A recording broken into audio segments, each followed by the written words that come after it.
A pleasant day to everyone. Welcome to your new chapter of in your indigenous creative crafts subject, and we're talking about leather craft this time.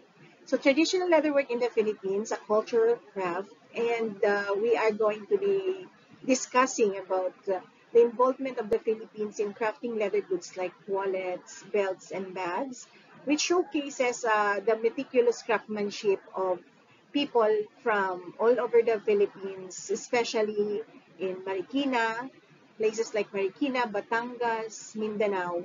And we are going to showcase their skill in creating custom-made items. So additionally, the Philippines also has a history of leatherworking, with some firms still existing until now, like the Tannery Manila, pioneering in the industry of leather craftsmanship. So beyond leather, traditional Filipino crafts also had other crafts like tulad ng ginawa napag-usapan na natin dati, the textile arts or the weaving, basketry, di ba? Ang dami na.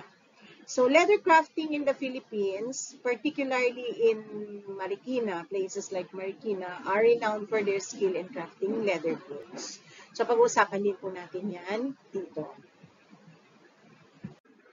Next one is the introduction of introduction to Philippine leatherwork. So, ancient craft deeply rooted in Filipino cultural heritage, not just in the Philippines, di ba?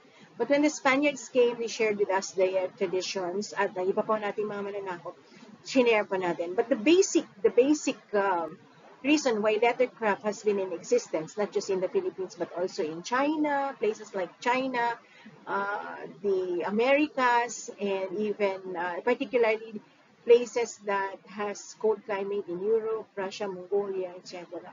Because they have been traditionally already using leather as their protective clothing and housing in the ancient times.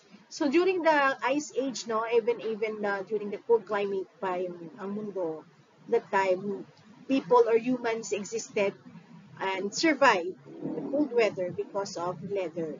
Now, this leather have been, like tulad noon po, ay may mga traditional po na tanning or paano nila pinapatigas at magamit nila itong mga hides ng mga animals or hayop na kanilang hinahunt noon. So before in the prehistoric times, yan nga, napapractice na po nila yan. Nakikita na natin sa mga ancient movies how they utilize the hides or the skins of the animals that they caught for meat in order to survive for their food needs. Practice na to dati pa ng indigenous communities for centuries, and nowadays traditional techniques are given artistic expression na. So dati for practical uses or purposes, right now hanggang sa decorative purposes ay nagagamit na natin ang leather. Next is historical origins of leather crafting. So, influenced by indigenous tribal traditions. So, women, no, in particular, the men noon, sila yung mga naghahunt ng mga animals, and then the women, sila yung nagkukure ng meat at ng skin ng animals para po sa mga nahunt nilang mga animals. Then, early leather techniques developed by ethnic groups. And traditionally, they have only used traditional methods. Paano nila ito kukulayan, paano nila ito patutuyuin, paano nila mapipreserve na hindi mangangamoy, di ba? Then, during the Spanish colonial period dito sa Philippines, they introduced new leather processing methods which has been used by other countries. Na-influensyahan na po ang ating mga techniques. So, we adapted from local and imported leather crafting techniques in order to create our own specific design dito sa Philippines. So traditionally, leather sources are from animals na malalaki. Example, cow or the cattle, carabao and goat hides. So indigenous communities, ginagamit nila tong mga animal skins from their local livestock. Or, di ba, hinahunt, di ba, minsan. So, sustainable practices of using entire animal resources, yun po ang pinanggalingan ng ating mga leather. Hindi tayo nanghuhuli ng animals o nagpuproduce ng animals just because of their skin. But it's because primarily for our food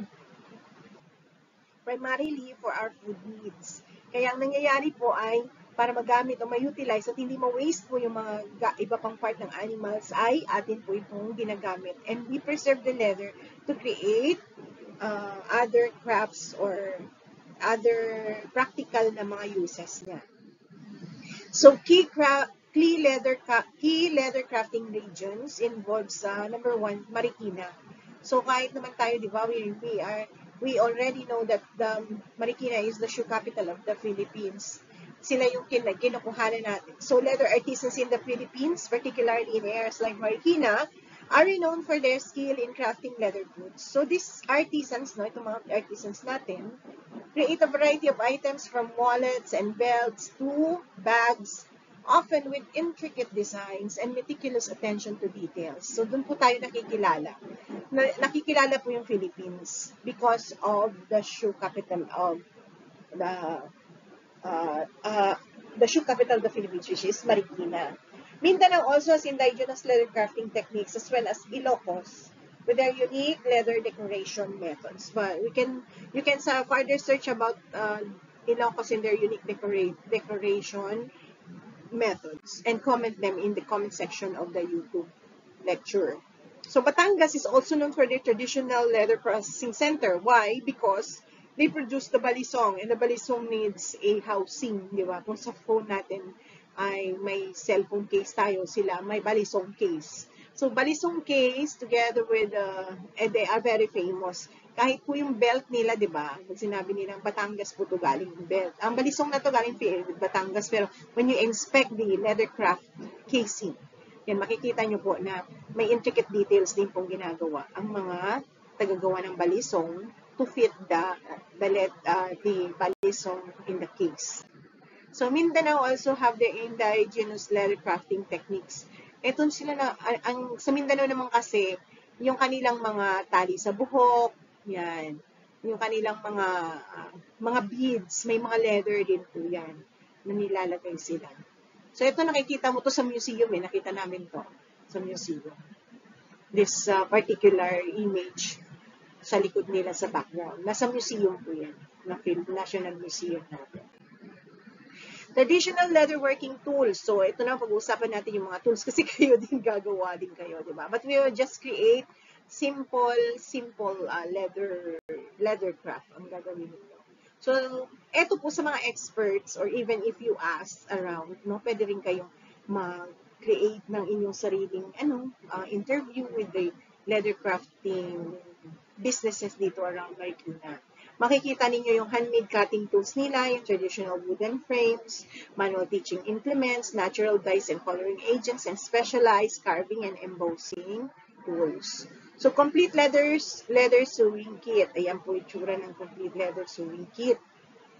Kailangan ko pala ito, no? Kasi my business is about bags. Okay, I am selling second-hand or ukay bags. And these pre-loved bags, kung minsan may sira ng mga leather. So, it's going to be practical for me pala o pag may nabili akong ganito. So, complete leather sewing kit. Kapag may mga sira yung bags, pwede ko siyang ma-repair. Yan.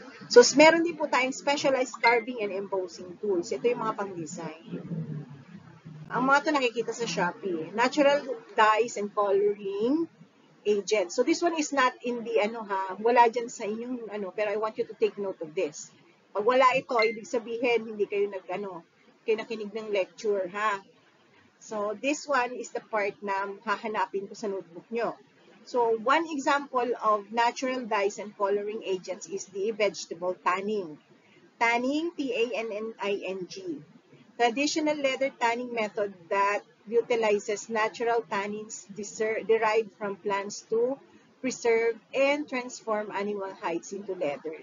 Pag sinabi mo yung tanning, yung pagpapatigas at paggagawa ng balat from the natural hides ng mga animals na tinanggal, gagawin mo siyang leather.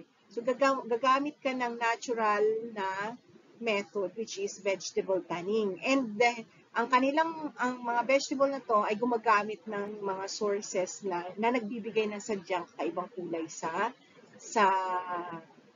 balat.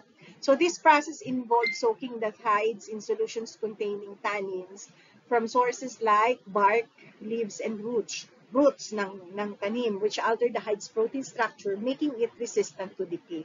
Hindi siya mabubulok ng basta-basta sa vegetable tanning.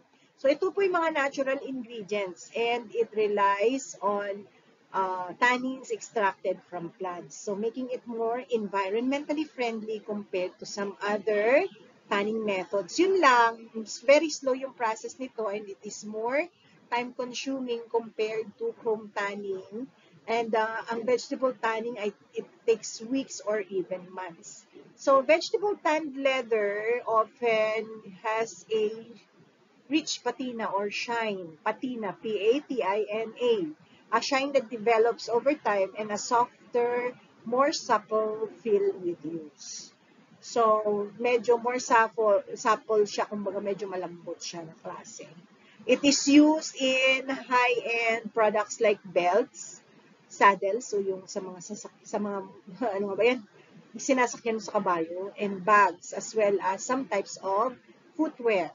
Kaso, due to the longer process and higher quality, vegetable tanned leathers tend to be more expensive.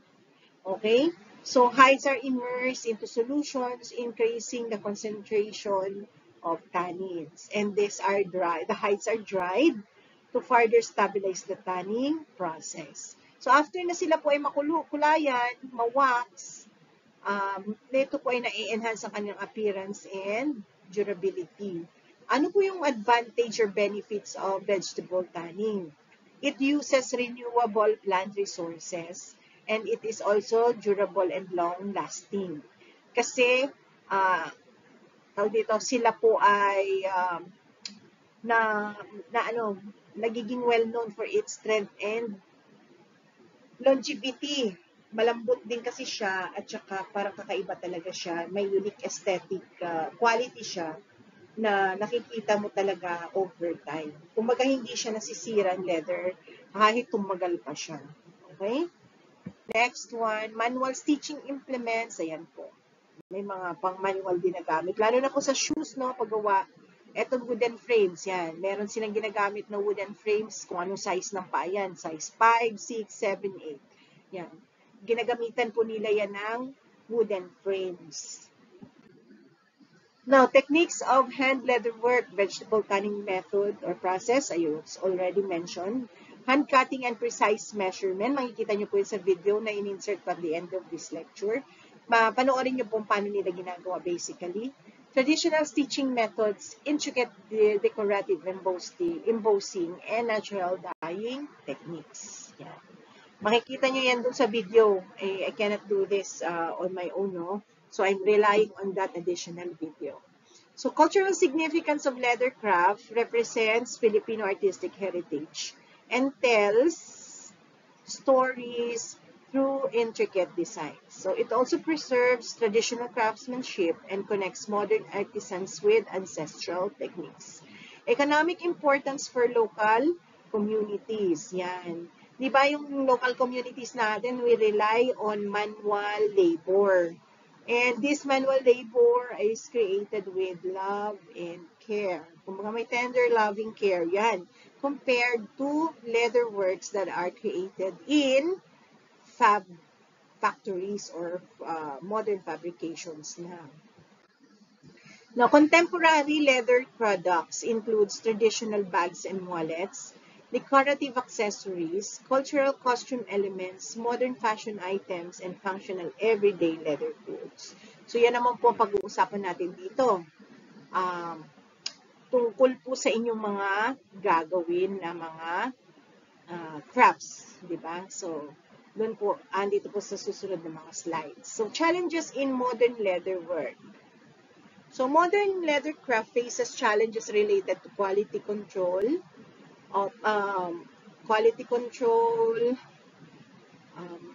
meron pang mga sustainability, cost optimization, yan.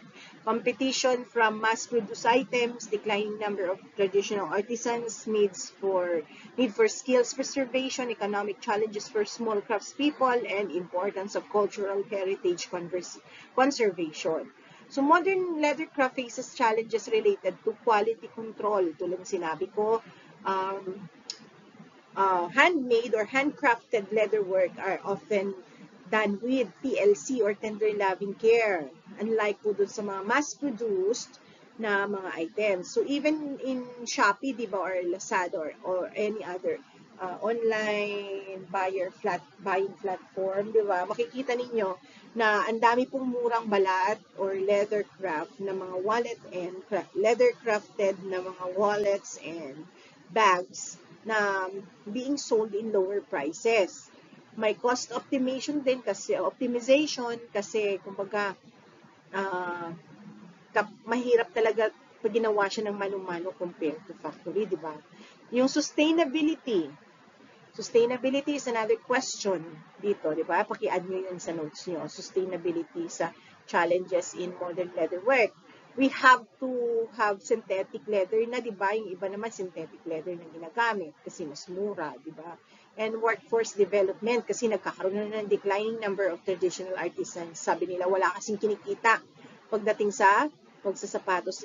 In my previous classes, no, na nag-interview dito sa contemporary world actually, I asked my students to create a vlog regarding the shoemaking the industry in Marikina. And most of them came back and said, Mom, they cannot continue the the tradition of creating shoes in the family because of declining number of traditional artisans. Why? Because shoemakers, sons and daughters and children, they tend to look for more higher paying jobs compared to the manual labor of shoemaking. Naintindihan naman natin yun, di ba? But skills preservation is being lost through the generations dahil dito. So, economic challenges for craftspeople, yun nga. May nalulugi dahil lumalabas na yung mga mass-produced na mga magagandang sapatos. And then, ang tao, they tend to buy more on these people. Dati, nakahilera dyan, may isang kalye dito sa Marikina. Sa labas lang ng gate ng bahay nila, di ba?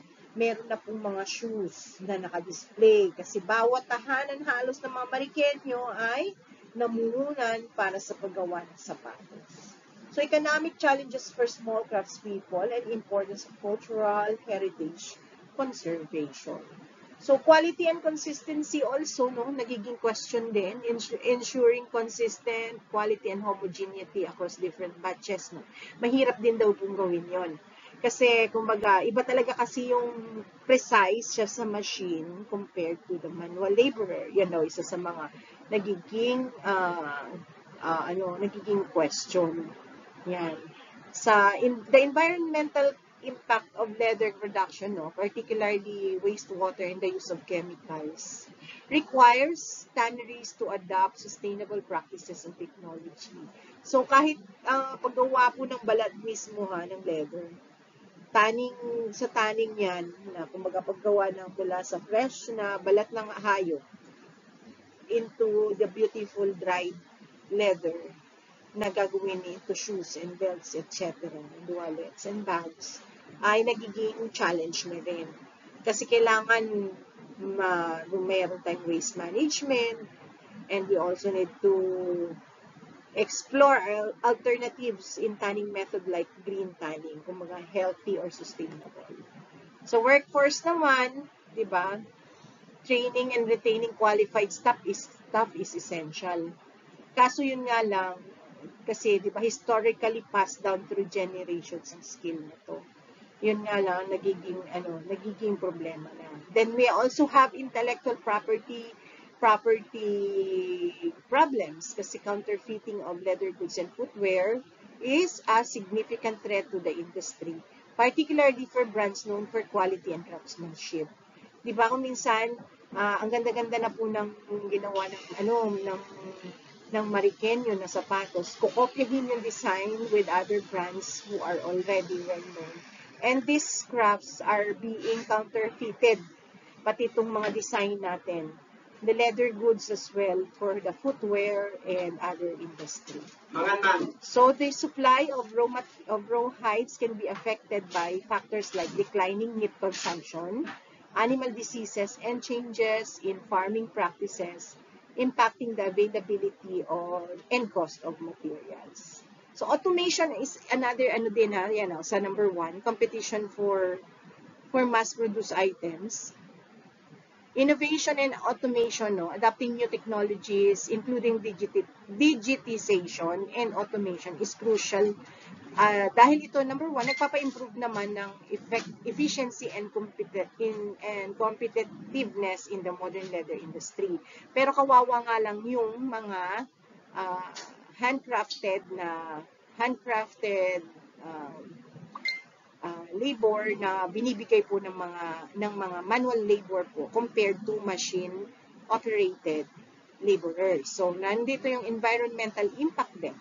Leather production can have a significant environmental impact, including water pollution from wastewater, air pollution from emissions, and the use of chemicals that can harm the environment. Lastly, ito dagdag nyo ha, wala dyan. Animal welfare. The use of animal hides raises ethical concerns regarding animal welfare. So consumers are increasingly seeking sustainable and ethical alternatives to traditional leather. Kaya kung minsan meron na kayong encounter na synthetic leather or iba pang mga klase ng leather to replace the pure or genuine leather na ginagamit in bags and shoes and belts. So, while leather is durable, it requires proper care and maintenance to prevent damage from sunlight, moisture, and dry air. Isa pa yan sa mga challenges sa leather, sa use ng leather. So, future of Philippine leather work, we need to revive the traditional techniques.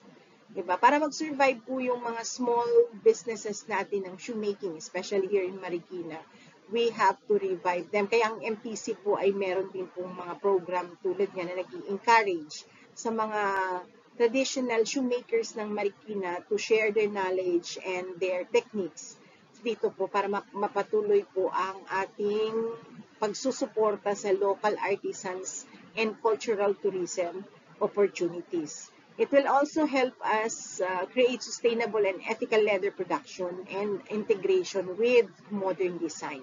So, mas inaano na po natin, no? mas ini-implement, nakikisabay na tayo kung ano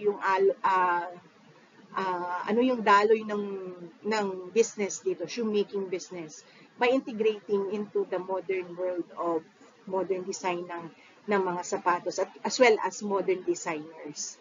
So, nakikipag-partner na po ang local communities with the global world. Now, what is the easiest thing to make out of leather? Kasi hindi ko naman i-demand as your output yung sapatos, di ba? Shoemaking or whatever na mga napaka-complex na leather work. You can just buy scraps of leather dito sa market natin, marami po dyan. Yung scraps, I think, ay mura lang. And you can create the easiest one na pinaka-mura lang ang inyong magiging gastos po. You can create leather luggage tags. Yung tags na nilalagyan ng pangalan, ina-attach sa maleta. Leather credit card wallet or business card holder. Maliit lang, di ba? Sa cards. Yung parang ID lang, kailangan na ilagay. And then you can use. Kaya nga yan, pag ginawa nyo itong leather craft na to, ID or business card holder, pwede nyo na pong gamitin sa sarili ninyong mga ID. You can also create leather hairband. Okay, pangpanali sa buhok. Pwede rin pong leather phone case kung kaya-kaya nyo pang gumawa yan. Leather bracelet is also one. Di ba mga lalaki gumagamit ng leather bracelet and leather pouch. Pouch lang, hindi na bag. Hindi ko na i-ano sa inyo na gumawa ng bag. Pero if you want, you can create a big pouch. Di ba? Isang big pouch lang or basic lang na bag. Na may handle lang at isang square. Pero ang makikita dyan sa pouch nyo na yan is the way you sew or paano nyo tahiin yung leather. And andito po yung guide ninyo.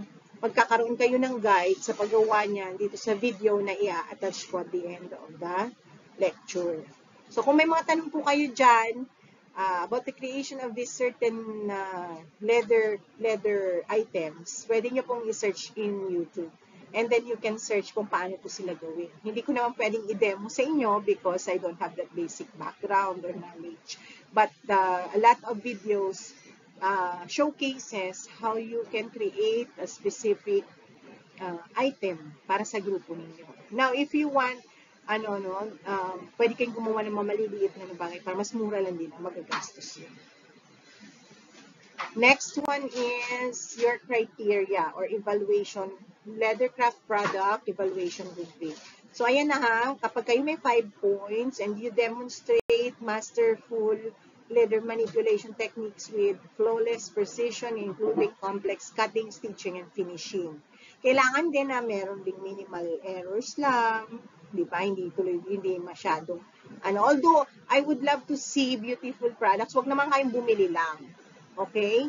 I want you to experience the specific skill. Kahit 2-3 lang sa mga members ninyo and the others can just watch or see sa documentation ng inyong paggawa ng leathercraft. So, innovative designs that shows extraordinary originality. Bakit? Kasi yung common lang po ng mga itsura ng leathercraft, maaaring binili nyo lang sa palengke yan at baka pagdudahan pa kayo. So, if I were you, you put your own unique design. Maglagay kayo, example, yung group name ninyo or yung initial nyo.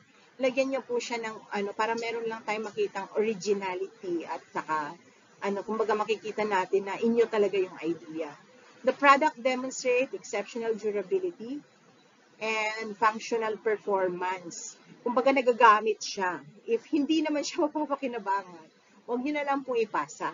Pero kailangan napapakinabangan. And tandaan nyo, pwede nyo pong ipagbili or ibenta pagdating ng exhibit ng inyong mga gawa. Kaya don't hesitate on spending money kasi mababalik naman sa inyo kung maganda naman talaga at kabili-bili ang ginawa ninyo. So expertise selected leather with color coordination and advanced material understanding. So dito po pinapaintindi ko na sa inyo, but product knowledge can only be gained po sa i-share ko din sa inyo. You can also search that in the YouTube how they are expertly doing the color coordination and other means of aesthetic design. Tapos kailangan may mga yung mga edges, kailangan maayos po yan. Flawless ang paggawa ninyo. Hindi naman flawless. I will not be expecting a perfect finish from you kasi mga estudyante. Unless yung pamilya ninyo ay involved already in the leathercraft industry. Baka meron tayong estudyante dito na talagang traditionally ay tumutulong na sa leathercraft ng kanilang pamilya. So, professional grade detailing, kumbaga maayos ang inyong mga gawa. But even if you just reach proficient level, 90 to 94, okay na yan sa akin eh. Pero kapag naman, wag naman yung needs improvement. Kasi although may pinasa kayo, in the end, pag hindi yan nabili, nasayang lang din kayo ng pera ninyo. But if you did a very good job, I can see na pwede pong pag-agawan yan pagdating ng panahon na i-display nyo yan on the exhibits. So thank you very much. If you have further questions, feel free to chat in the GC or in the YouTube lecture comment section. And also take note na yung inyong comment, pwede nyo rin po yan erase, but just copy-paste it and put it in the GC for attendance purposes ninyo. So thank you so much. For further questions and your notes will have other additional instructions in your GC and GMeet. So have a good day. Thank you very much for your time and for listening to this lecture. And goodbye.